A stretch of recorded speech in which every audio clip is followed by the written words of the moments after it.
Eh bien, pour le gouvernement chinois, l'objectif, c'est de renforcer les liens commerciaux entre les pays qu'elle traverse, grâce à un réseau d'infrastructures, les chemins de fer et les ports, à un réseau de commerce et une coopération monétaire. Sans oublier, bien sûr, le renforcement des liens diplomatiques entre les États et bien sûr les échanges culturels. Alors ça, évidemment, c'est le discours officiel, qui a quelque chose d'un peu convenu et naïf, derrière lequel se cache un certain nombre d'intérêts et de calculs. Tout d'abord, à l'échelle de la Chine, on voit sur la carte que la nouvelle route de la soie passe par Urumqi, la capitale de la province autonome du Xinjiang, Gorgos, qui se trouve à la frontière avec le Kazakhstan. Puis elle traverse le Kazakhstan, le Tadjikistan, le Kirghizistan, qui ont des frontières communes avec le Xinjiang.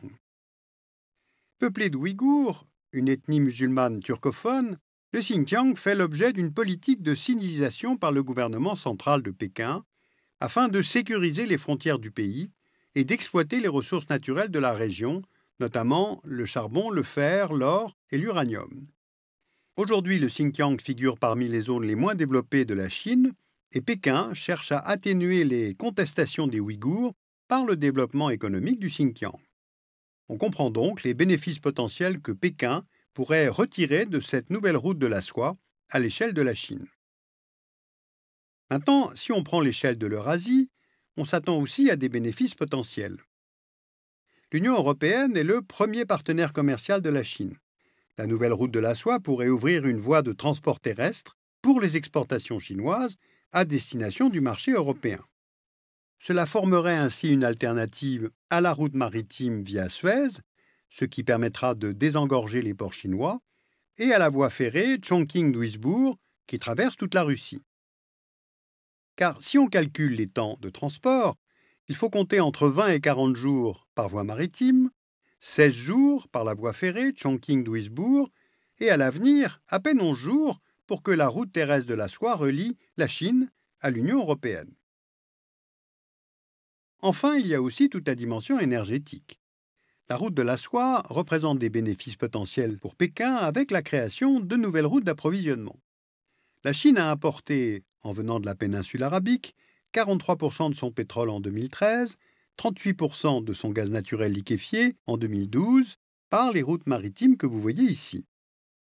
Or, deux types de menaces pèsent sur ces flux maritimes chinois. Tout d'abord, la piraterie, qui est présente dans le détroit d'Ormuz, le golfe d'Aden, le détroit de Malacca et en mer de Chine méridionale. Ensuite, la présence de la marine américaine, notamment la 5e flotte dans l'océan Indien et la 7e flotte dans les océans Indien et Pacifique. Eh bien, la Chine craint qu'en cas de forte tension avec les États-Unis, Washington puisse ainsi faire pression sur les lignes de communication chinoises. Donc, pour pallier ces deux menaces sur les flux maritimes, la Chine a construit deux corridors énergétiques. Depuis le port de Gwadar au Pakistan, pour passer directement par voie terrestre vers le Xinjiang chinois, et depuis le port de Kyaukphyu par la Birmanie, pour arriver directement au Yunnan. Et depuis le début des années 2000, la Chine a augmenté ses importations énergétiques en provenance de la Russie, d'où elle fait venir 9% de son pétrole en 2013 et 3% de son gaz naturel liquéfié en 2012. Sauf qu'on constate qu'aujourd'hui, elle cherche à réduire cette dépendance et à diversifier et à rapprocher ses approvisionnements. Un gazoduc Turkménistan-Chine a donc été inauguré en 2009, amenant le gaz du Turkménistan jusqu'au Xinjiang à l'ouest de la Chine.